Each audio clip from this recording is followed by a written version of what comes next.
আসসালামু আলাইকুম। আজকে এসেছি দ্য নিউ শাহি দিল্লি রেস্টুরেন্টে ব্রেকফাস্ট করার জন্য।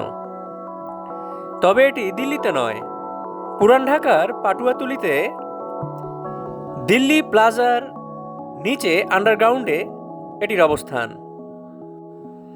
সিঁড়ি দিয়ে নিচে নামতেই চোখে পড়ল প্রায় ৮২ বছরের পুরনো সেই নিউ শাহি দিল্লি রেস্টুরেন্ট।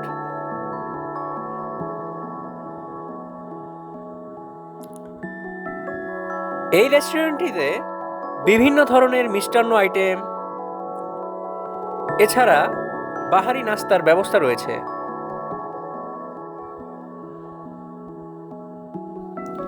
তাদের নাস্তার আইটেমের মধ্যে বিখ্যাত হচ্ছে জিলেপি, হালুয়া, পনির সমোচা, সিঙ্গারা, লুচি, পরোটা ইত্যাদি। এছাড়া রয়েছে স্পেশাল সবজি।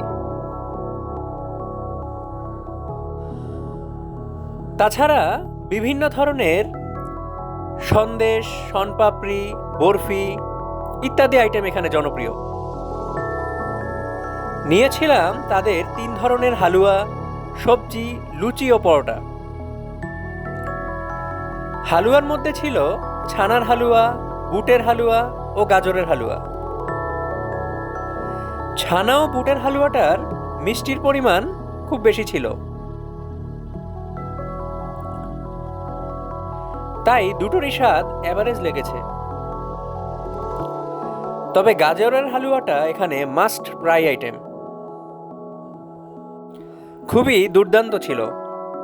তাদের পনির সমোচা ও সিঙ্গারাও ট্রাই করেছিলাম। পনির সমোচার ভিতর পনিরের একটি সল্টি ফ্লেভার ছিল এবং পনিরও লক্ষণীয়। সিঙ্গারাটাও ছিল ভিন্ন রকম স্বাদের, তাদের টক সসের সাথে ছিল অসাধারণ। এখানকার খাবারে দিল্লির খাবারের স্বাদও নাকি পাওয়া যায়। তাদের চায়ের কথা না বললেই নয়, চায়ের স্বাদ ছিল খুবই দুর্দান্ত। তাই খাবারে ভিন্ন স্বাদ পেতে নিউ শাহি দিল্লি রেস্টুরেন্ট